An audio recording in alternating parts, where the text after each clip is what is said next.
मैं हूं प्रियंका एंड स्वागत है आपका हमारे YouTube channel physics with Prince में। तो आज के इस लेक्चर में डिस्कस करने वाले हैं सिमेट्रिक टेंसर के बारे में। जैसा कि आपको पता है कि हमने टेंसर स्टार्ट किया था जो कि बीएससी फर्स्ट सेमेस्टर की फिजिक्स का 4 यूनिट है। उसी के क्रम में आज हम एक नए टॉपिक के साथ आए हैं जिसका नाम है सिमेट्रिक टेंसर। ठीक है, इसके बारे में हम लोग जानने वाले हैं कि सिमेट्रिक टेंसर क्या होता है। तो आप टेंसर के स्टार्टिंग वीडियो से एक चीज़ देखते आ रहे हैं कि इसको ही क्या कहते हैं, टेंसर कहते हैं या फिर इसे टेंसर के कंपोनेंट कहते हैं, आई जे। ठीक है, और ये क्या है, 2 रैंक का टेंसर है क्योंकि इसमें दो, एक आई और एक जे है। और ये क्या है, एक प्रकार का ये कौनसा वेरिएंट है, कोवेरिएंट है, सॉरी कोवेरिएंट है, क्योंकि नीचे सफिक्स लगा होता है उसको क्या कहते हैं, कोवेरिएंट कहते हैं। और ये क्या है, एक सफिक्स है। तो सिमेट्रिक टेंसर किसको कहते हैं, आइए इसको समझते हैं। अगर कोई सफिक्स ये है, ऐसे है आई जे, अगर ये बराबर होगा जे आई के, यानी कि इन दोनों सफिक्स का जो हम लोग जगह चेंज कर दे रहे हैं, यहाँ पे आई जे है, यहाँ पे जे आई कर दे रहे हैं, उसके बाद भी वैल्यू बराबर होगी तो हम कहेंगे कि ये क्या है, सिमेट्रिक टेंसर है। ठीक है, क्योंकि उसकी वैल्यू उसका सफिक्स का जगह चेंज करने पे भी वैल्यू क्या आ रही है, सेम आ रही है। तो उसी को हम कहते हैं कि सिमेट्रिक टेंसर है। ये क्या है, एक सिमेट्रिक टेंसर है। ठीक है, और ये तो हमने क्या देखा कि अगर सफिक्स 2 हो, अगर सफिक्स 3 हो तो कैसे करेंगे, मान लीजिए आई जे और के है। ठीक है, तो इसमें हम कैसे सिमेट्रिक देखेंगे, हम इसमें हमेशा सिमेट्रिक सिर्फ दो ही सफिक्स में देखते हैं। तो या तो अगर आप देख लीजिए कि आई जे में अगर कह दें कि आई जे को चेंज करने पे क्या सिमेट्रिक है, यानी कि कह सकते हैं इन आई जे। अगर हम आई जे में सिमेट्रिक देखें और सिमेट्रिक अगर होगा तो ऐसे हो जाए कि जे आई कर देंगे और के लिख देंगे, तो ये दोनों की वैल्यू क्या हो जाएगी, बराबर हो जाएगी। वैल्यू बराबर मतलब होगी तब हम कहेंगे कि ये आई जे के लिए क्या है, एक सिमेट्रिक टेंसर है। अब क्या करेंगे, एक इस तरीके से भी कर सकते हैं कि आई को रहने दीजिए और जे के कह देंगे कि जे क्या है, जे की सिमेट्रिक है। तो जे के तीसरी हम जे के का अगर स्थान चेंज करेंगे तो क्या होगा, वो चेंज नहीं होगा। देखिए जे का, जे का यानी के और जे लिख सकते हैं और इसकी वैल्यू बराबर है तो हम कहेंगे जे और के को लेके क्या है, यहाँ पे एक सिमेट्रिक है। वैसे अगर एक आप और लिख सकते हैं थर्ड, आई जे एंड के। इस बार क्या है कि जे और के का अगर स्थान भी चेंज करते हैं और वैल्यू फिर वही, मतलब वैल्यू वही आएगी, दोनों बराबर रहेगा, तो हम कहेंगे कि ये जे और के लिए क्या है, सिमेट्रिक है। ठीक है, इस 3 तरीके से हम कर सकते हैं अगर थर्ड रैंक का सिमेट्रिक रहेगा तो। यानी कि सिमेट्रिक होने के लिए किसी टेंसर को 2 ही सफिक्स देखते हैं, यानी 3 सफिक्स नहीं देंगे, तीनों को अलग अपने में चेंज कर देंगे, वैसे नहीं करेंगे। 2 के लिए देखेंगे आई जे और जे आई, अगर स्थान चेंज कर दे रहे हैं दोनों की वैल्यू फिर भी बराबर है तो हम कह देंगे क्या है, वो एक प्रकार का सिमेट्रिक है। और जे के की जगह भी चेंज कर सकते हैं, आई जे की जगह भी चेंज कर सकते हैं, मतलब कि जिस सफिक्स के लिए सिमेट्रिक रहेगा उसको चेंज करने पे उसका जगह वैल्यू चेंज नहीं होता है। और 2 में देखें तो क्या कहेंगे कि अगर ए और आई जे और ए और जे आई की वैल्यू बराबर है तो हम कह देंगे कि ये टेंसर क्या है, सिमेट्रिक टेंसर है। ये तो आप जानेंगे सिमेट्रिक टेंसर थोड़ा बहुत। अब हम चलते इसके बेस पे एक थ्योरम को सॉल्व करते, तब आपको ज़्यादा बेटर तरीके से समझ में आएगा। तो एक हम क्या करते हैं, थ्योरम को प्रूव करते हैं और वो एग्जाम में पूछा जाता है और आपकी बुक में भी दिया हुआ है। ठीक है, तो उसको क्या करते हैं, कौन सा थ्योरम है उसको देख लेते हैं। थ्योरम कौन सा थ्योरम है ये, इसको हम लोग क्या करेंगे, प्रूफ करेंगे। तो पहले लिखते हैं थ्योरम को, इफ थ्योरम। ठीक है, क्या है, if A I J in symmetric, यानी क्या है, ये सिमेट्रिक है। इसका मतलब क्या होगा कि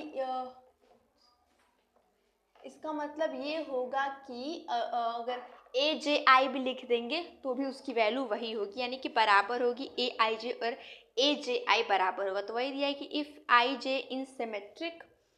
इन वन, पहले हम लिख लेते हैं फिर। ठीक है, फिर देखेंगे कि यहाँ पे हमें क्या प्रूफ करना और क्या दिया हुआ, उसके बाद हम लोग देखेंगे। ठीक है, system x1 x2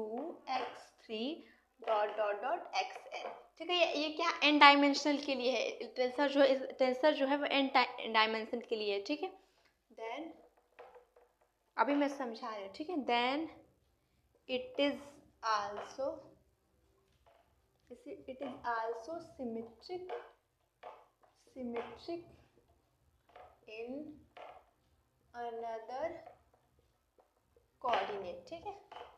another coordinate symmetric. x-1 x-2 dot dot x-n, ठीक है। तो ये यहाँ पे क्या लिखा हुआ है, मैंने अभी आपको समझाया कि सिमेट्रिक क्या होता है कि अगर aij, ठीक है, और aji की वैल्यू क्या हो, बराबर हो, तो हम कह देंगे कि ये क्या है, एक प्रकार का सिमेट्रिक है, क्योंकि वहाँ पे सफिक्स के स्थान को चेंज करने पे भी वैल्यू चेंज नहीं हो रही, यानी वैल्यू बराबर हो रही, यानी कि aij और aji है, तो उसको हम क्या कहेंगे, एक प्रकार का सिमेट्रिक है, क्योंकि इसका प्लेस चेंज करने पे वैल्यू कुछ नहीं, मतलब बराबर आ रही है, ठीक है। जैसे थ्योरम, एक थ्योरम है क्या, एक जैसे कि if aij in symmetric in one coordinate system, यानी एक कोऑर्डिनेट सिस्टम में ये है, ठीक है, aij है, ठीक है, और फिर पूछा कि देन इट आल्सो सिमेट्रिक, पूछा नहीं, मतलब हमें से प्रूफ करना है कि then it also symmetric in another coordinate x-1 x-2 and dot dot x-n। मतलब यहाँ पे ये चीज क्या क्या दिया हुआ, ये दिया हुआ है कि एक हमारे पास टेंसर है जो कि ये है, ठीक है, ये क्या है, एक कोवेरिएंट टेंसर है, क्योंकि नीचे सफिक्स लगा हुआ, ये सिमेट्रिक है, सिमेट्रिक है मतलब क्या हो जाएगा, ये दोनों बराबर हो जाएगा, ठीक है। तो हमें क्या कहा है कि ये दोनों बराबर है और उसका कोऑर्डिनेट दे दिया हुआ है x-1 x-2 x-3 और डॉट डॉट xn, और हमें क्या कह रहा है कि उसका जो another coordinate system x-1 x-2 और x-n है, यानी कि इस a dash I J is equal to होगा a डैश जे आई, ये हमें क्या करना है, प्रूफ करना है, यानी कि डैश वाला जो कोऑर्डिनेट होता है, डैश वाला जो कोऑर्डिनेट होता है वो भी क्या होगा, सिमेट्रिक होगा, अगर ये सिमेट्रिक होगा तो, यानी यहाँ पे दिया है कि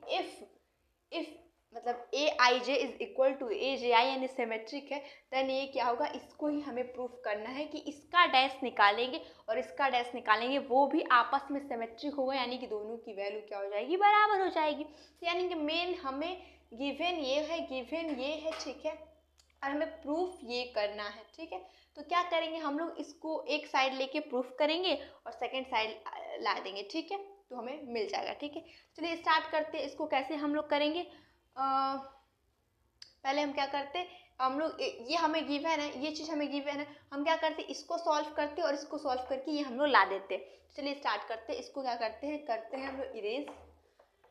और इसको लिखते हैं ऊपर जो गिवन दिया हुआ, हमें क्या दिया हुआ, हमें दिया हुआ है कि ए I J is equal to A J आई, यानी क्या है, ये एक सिमेट्रिक है और प्रूफ करना है कि इसका डैश भी क्या होगा, सिमेट्रिक होगा, ठीक है। तो अगर A I J is equal to A J I है, तो हम लिख सकते हैं A alpha beta is equal to A beta alpha, क्योंकि जानते हैं कि आई जे की जगह कुछ भी रख लेते हैं, जब हम लोग कॉन्ट्रावेरिएंट और कोवेरिएंट यानी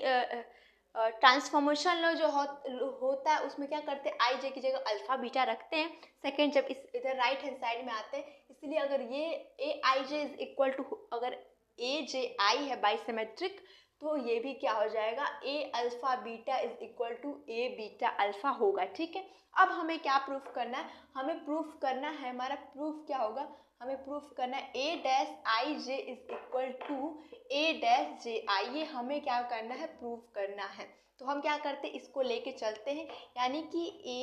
ए डैश आई जे को लेके चलते हैं, और अब क्या करते हैं, हम ये लेके आ जाएंगे, तो हम कह देंगे कि ए आई जे और ए जे आई अगर सिमेट्रिक है तो उसका डैश भी क्या होता है, सिमेट्रिक होता है, ठीक है, ये हमें प्रूफ करना है। तो हम क्या करते हैं, अब इसको हम लोग सॉल्व करेंगे, तो कैसे करते हैं,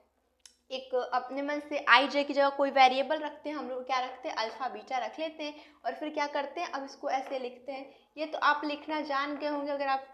टेंसर की वीडियो को फॉलो करते हैं, और इस वीडियो को देखने से पहले मैं कहना चाहूँगी कि आप टेंसर के सारे वीडियो देखकर ही यहाँ पे आए, तब आपको ये ज़्यादा अच्छे से कॉन्सेप्ट समझ में आएगा, इसलिए मैं कहूँगी कि आप पहले टेंसर के जितने प्लेलिस्ट में वीडियो उसको ज़रूर से देखें, ठीक है, क्योंकि इसको कैसे लिखना है ये सब तो मैं यहाँ नहीं बताऊँगी, कि ये सब मैंने बता दिया, फिर भी देखिए कैसे लिखते हैं इसको। देखिए अगर दो सफिक्स होते हैं तो पहले 2 बार लिख लेते हैं इसको, और ये तो क्या करते हैं कि ए वैसे लिख लेते हैं, अल्फा बीटा लिख लेते हैं और उसके बाद क्या करते हैं, जितने वेरिएबल यहाँ उतने वेरिएबल यहाँ लिख लेते हैं। अल्फा बीटा अपने मन से आप कुछ भी मान सकते हैं, एम एन मान सकते हैं, कुछ भी मान सकते हैं, ठीक है। अब क्या करते हैं कि दो वेरिएबल है तो दो बार हम लोग डेल लिख लेते हैं, और डैश है तो हम क्या करते हैं, डैश हमें लगाना है तो अगर सफिक्स नीचे है तो हम क्या करते हैं, पर डैश नीचे लगा लेते हैं और फिर क्या लिखते हैं, आई जे लिख देते हैं, ठीक है। और ऊपर क्या लिखेंगे, तो आई के यहाँ पे क्या लिखा, अल्फा लिखा हुआ तो ऊपर अल्फा लिख लेते हैं, और यहाँ पे जे की जगह क्या लिखा, बीटा लिखा होता है, यहाँ बीटा लिख लेते हैं। ये लिखने का तरीका होता है और ये बहुत बार बता चुकी हूँ मैं। ये क्या होता है, लॉ ऑफ ट्रांसफॉर्मेशन होता है, ठीक है। अब क्या करेंगे हम लोग, हमें क्या लाना है, ये चीज़ प्रूफ करके लाना है, तो हम यहाँ क्या करेंगे, अब हम लोग लिखेंगे डैश आई जे। अब इसको क्या करते हैं, प्रूफ करते हैं। तो ए अल्फा बीटा की जगह हम लोग क्या लिख सकते हैं, ए बीटा अल्फा, ठीक है। कैसे लिख सकते हैं, यहाँ पे ये चीज़ है तो हम लोग लिखेंगे ए बीटा अल्फा, और इसको क्या कर सकते हैं, ये इंटू में है तो इसको आगे लिखे या इसको आगे लिखे, कुछ भी लिख सकते हैं। तो हम क्या करते हैं, बीटा वाले को आगे लिख लेते हैं, क्योंकि इंटू में है तो इससे कोई फर्क तो पड़ेगा नहीं, ठीक है। और ये alpha upon del X dash I, ठीक है। इसको मैंने इधर लिख दिया, इसको मैंने इधर लिख दिया। अब ये आप बताइए कि ये क्या है आपका, ये क्या है, ठीक है।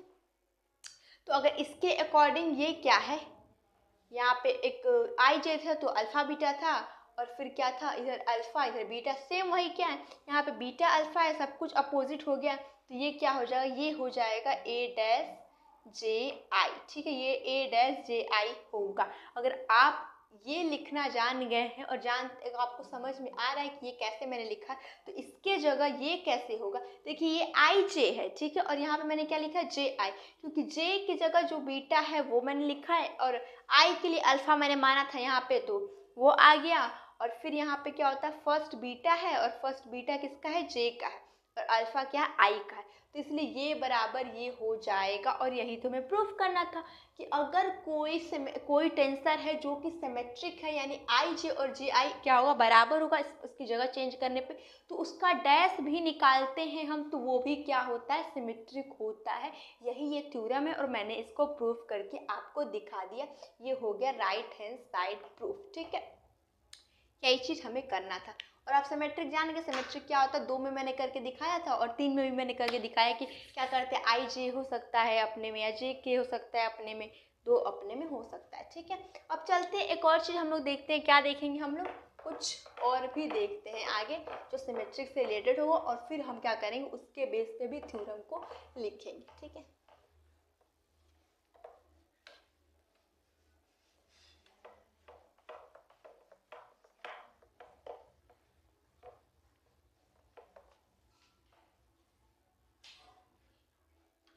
ठीक है, चलिए स्टार्ट करते हैं। देखिए, अब देखिए सिमेट्रिक क्या होता है कि ए जे आई, मैंने आपको बताया क्या होता है, ए आई जे,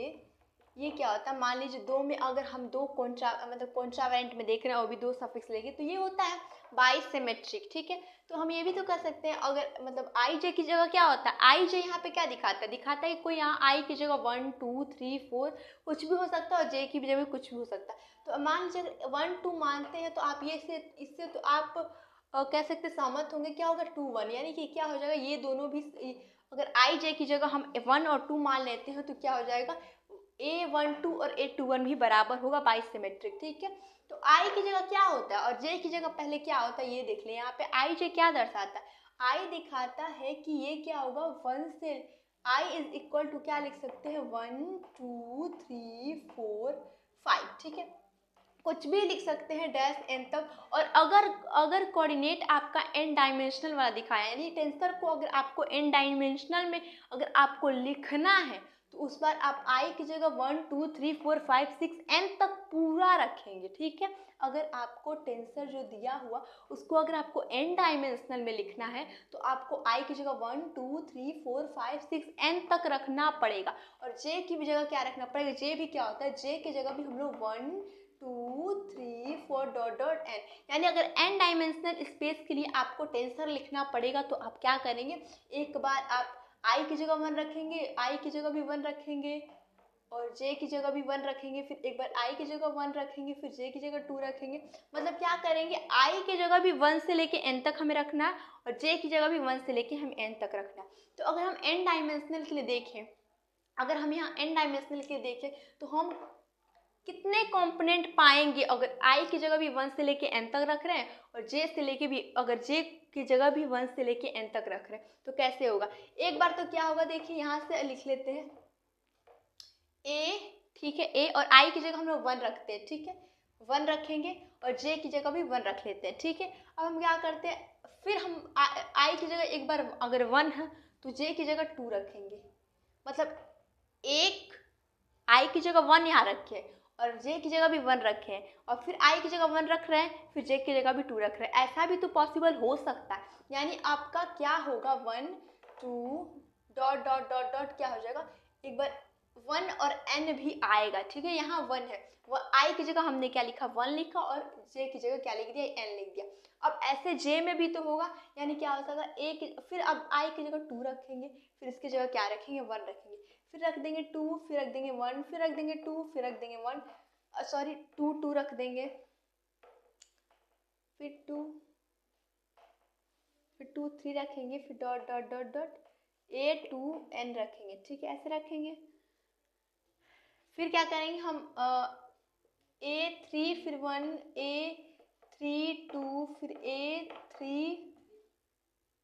3 फिर dot dot dot dot a3n रखेंगे, ठीक है। यानी i की जगह 1 से लेके हमें n तक रखना और j की जगह भी 1 से n तक रखना। तो पहले तो आप रखिए i अगर 1 रहे उस टाइम i की जगह 1 रखना हो तो j की जगह 1 2 3 4 5 6 7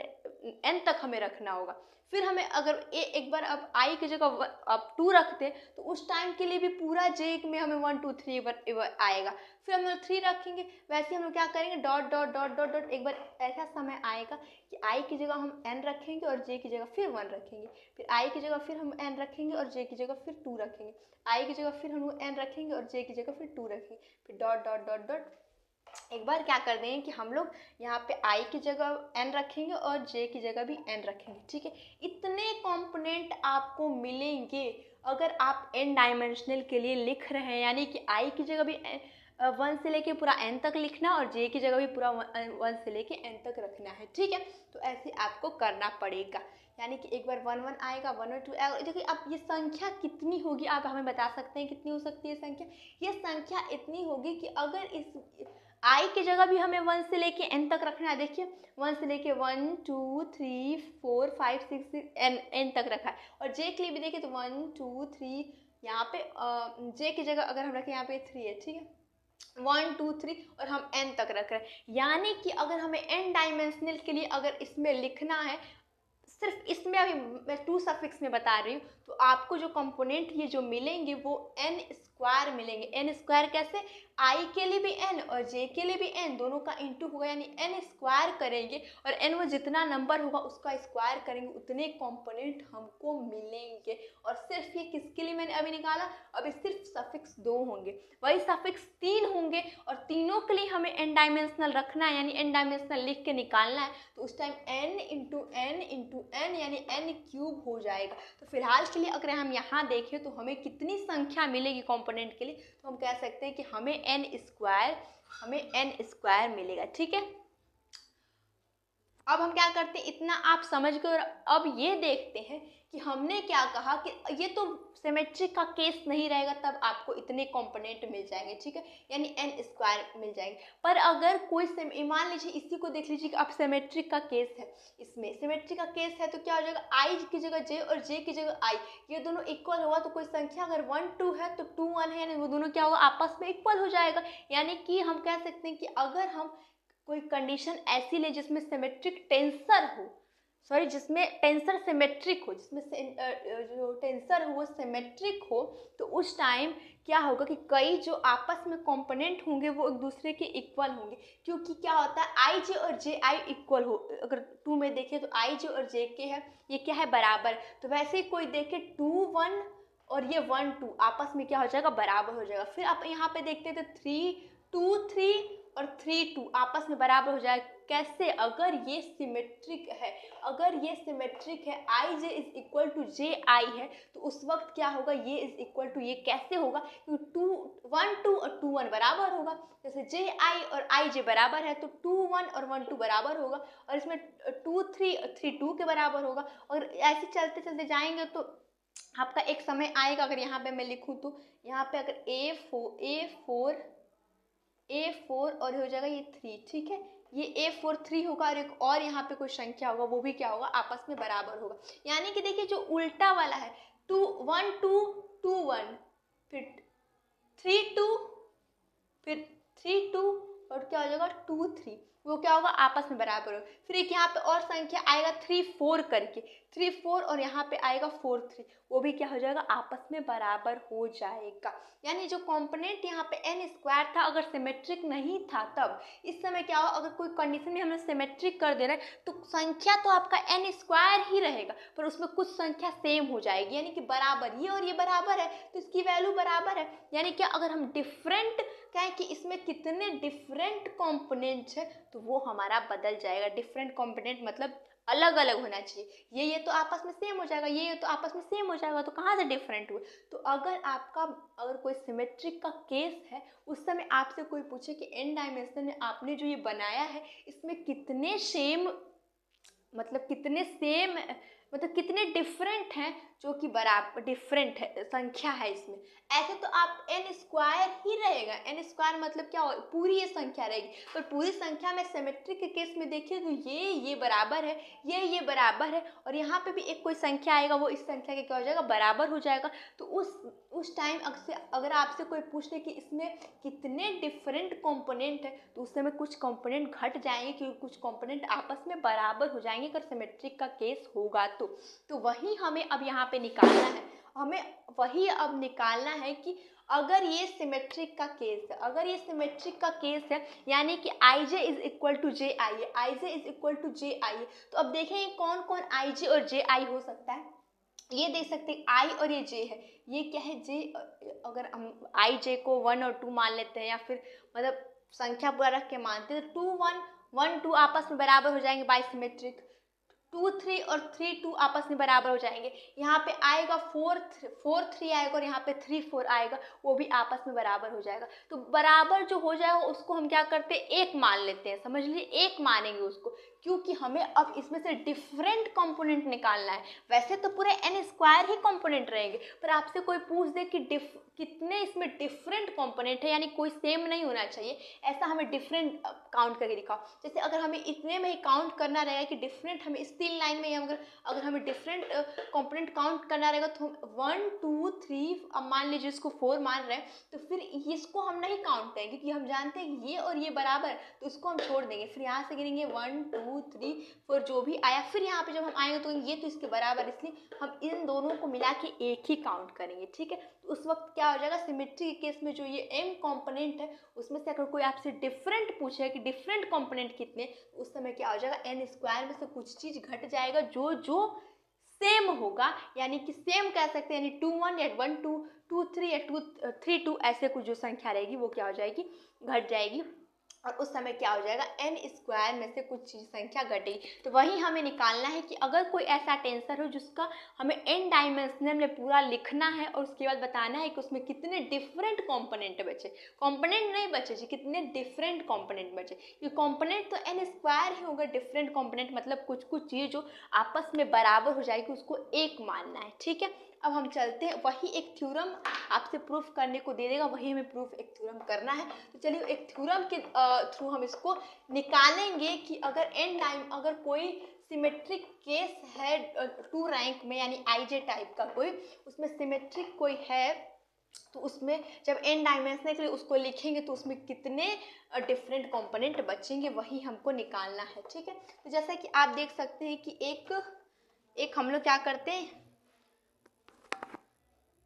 तो चलिए देखिए थ्योरम क्या है कि एक सिमेट्रिक टेंसर है आई जे, यानी कि क्या होगा, वो ए जे आई होगा, बराबर होगा, हैज़ इतने डिफरेंट कंपोनेंट, पहले ही दिया होगा इतने डिफरेंट कंपोनेंट होगा इन एन डायमेंशनल सिस्टम। यानी कि देखिए अगर कहा है कि ए जे आई है ये क्या है, बराबर है ए आई जे दिया हुआ वो बराबर है ए आई जे के, यानी कि हम कह सकते हैं कि ये क्या है, सिमेट्रिक है। और सिमेट्रिक है तो इसके एन डायमेंशनल में कितने कोऑर्डिनेट बनेंगे, ऐसे कोऑर्डिनेट बनेंगे एन डायमेंशनल। एक बार आई की जगह 1 रखना है, जे की जगह भी 1 रखना है, आई की जगह एक बार 2 रखना है, जे की जगह भी 2 रखना है, यानी कि सब मिला के मैंने पीछे अभी बताया कैसे कंपोनेंट बने, यानी इतने कंपोनेंट बनेंगे अगर एन डायमेंशनल में इसको लिखते हैं तो। पर एक कंडीशन है कि आई जे और जे आई बराबर है, तो अब बताइए कि इसमें कितने डिफरेंट कंपोनेंट होंगे। तो वो पहले से बता दिया कि इतने डिफरेंट कंपोनेंट होंगे, यही हमें क्या करना है, प्रूफ करना है, ठीक है, कि इतने डिफरेंट कंपोनेंट होंगे, यानी कि कोई भी इसमें सेम नहीं होगा। तो आप देख सकते हैं कि बाइसिमेट्रिक इस रूल से, क्योंकि ये चीज़ दिया हुआ है बाइसिमेट्रिक, हम कह सकते हैं कि ये और ये क्या हो जाएगा, आपस में बराबर हो जाएगा, और ये भी आपस में बराबर हो जाएगा, और ये भी आपस में बराबर हो जाएगा। और ऐसे अगर हम देखते चले तो सिर्फ ये अगर इस डायगोनल को हम एक डायगोनल बना लें और खींच दें, तो इस डायगोनल को छोड़ दें, इसको छोड़ दें, तो इसके इधर जो भी संख्या होगी और इसके इधर जो भी संख्या कुछ ना कुछ सिमिलर मिलती जाएंगी, ठीक है। यानी इधर 10 संख्या, तो इस 10 संख्या के सिमिलर इधर भी 10 संख्या मिल जाएगी, ये वही क्या हो जाएगी, तो ये दोनों डिफरेंट नहीं होगा, हमें डिफरेंट कंपोनेंट खोजना है, यानी कि हम इसको एक ही बार काउंट करेंगे। तो ऐसे देखिए इसमें संख्या कितनी है, अगर जितने कंपोनेंट होते हैं उसका अगर n से इंटू करते हैं यानी n स्क्वायर होता है, क्योंकि आई की जगह भी 1 से n तक रखना है, जे की जगह भी 1 से n तक रखना है, यानी यहाँ पे संख्या कितनी हो जाएगी, इस कंपोनेंट में संख्या कितनी, n स्क्वायर है, ठीक है, n स्क्वायर इस कंपोनेंट में संख्या है। अब हम इस पूरे सिस्टम में n स्क्वायर संख्या, और इस n स्क्वायर संख्या में से हमें क्या करना है, वो संख्या हमें खोजना है जो कि डिफरेंट हो, यानी जो सेम हो उसको एक ही बार हमें काउंट करना है, ठीक है, ऐसे हमें करना है। तो हमें पता है कि इस डायगोनल को खींचते तो उसके इधर वाली संख्या और इसके इधर वाली संख्या कुछ ना कुछ आपस में सेम, सब की सब सेम होगी, इसलिए हम इधर या इधर में से एक ही को काउंट करेंगे, ठीक है, क्योंकि हमें डिफरेंट कॉम्पोनेंट को खोजना है। तो हम क्या करेंगे, पहले जो डायगोनल है 1 ये 1 1 2 2 3 4 4 ऐसे करते जाएंगे तो n तक है, यानी अगर संख्या की गिनती करें तो ये n मिलेगा, ठीक है, ये n मिलेगा, यानी कि 1 1 2 2 3 3 ऐसे डॉट डॉट डॉट n, ये जो संख्या है वो आपको n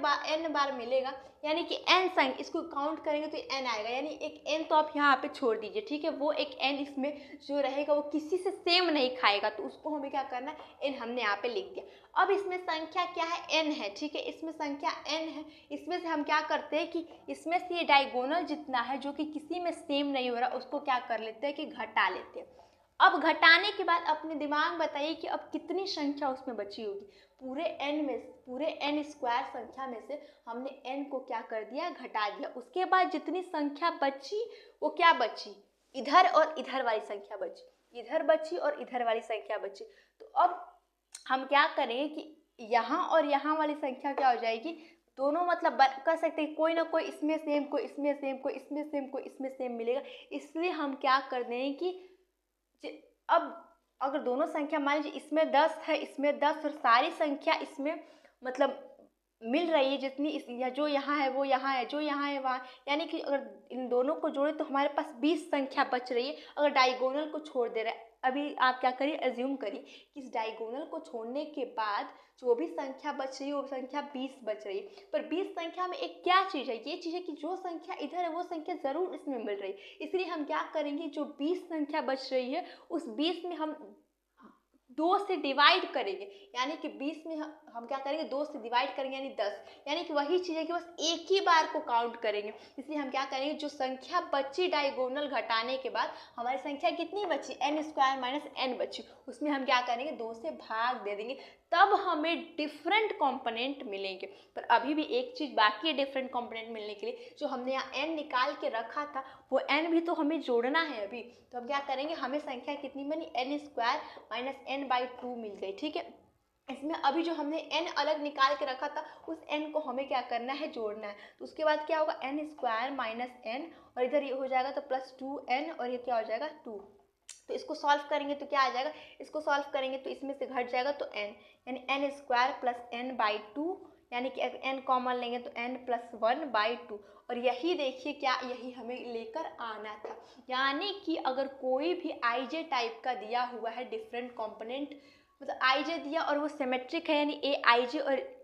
aj बराबर होगा, और क्या करेंगे उसके बाद हमें निकालना हो कि उसमें कितने डिफरेंट कंपोनेंट है। कंपोनेंट तो n स्क्वायर ही होंगे उसमें, पर डिफरेंट पूछा है तो हम क्या करेंगे, जो जो सिमिलर है उसको एक ही बार काउंट करेंगे। यानी यहाँ एक 4 है तो यहाँ भी 4 है, समझिए, तो दोनों को हमें एक बार ही काउंट करना है, क्योंकि हमें डिफरेंट कंपोनेंट को खोजना था। तो यही हमें क्या करना था, एज ए थ्योरम हमें प्रूफ करना, और ये एग्जाम में पूछ देता है एज ए थ्योरम, ठीक है।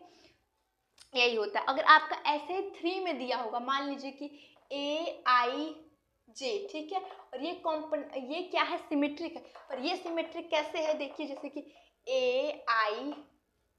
और k दिया हुआ, और ये सिमेट्रिक बस कहा है कि ij में है, ij में, यानी कहा है कि ij का आप स्थान चेंज कर दे तो कोई फर्क नहीं पड़ता, तो यानी कि ये सिमेट्रिक है jik। तो आप क्या करेंगे, इसमें कितनी संख्या करेंगे, तो पहले तो आप जानते हैं कि अगर कंपोनेंट आप खोजेंगे तो n, इसके लिए n, इसके लिए n, इसके लिए n, अगर n डायमेंशन है तो n क्यूब होंगे, पर अगर डिफरेंट पूछ दिया है तो सेम वही चीज़ करना है। ij और ji के लिए जो हमने फॉर्मूला निकाला था उसको हम क्या करेंगे, इसमें गुणा कर देंगे, जो हमने अभी n और क्या निकाला था, n और n+1/2। क्यों गुणा करेंगे, क्योंकि हमने जो देखिए, ठीक है, और देखिए यहाँ पे तो पूरे कंपोनेंट के लिए मैंने n क्यूब लिखा है, पर k को एक अलग रख दीजिए, k क्या होगा, n बार होगा तो उसको एक बार n लिख देंगे, और बाकी j और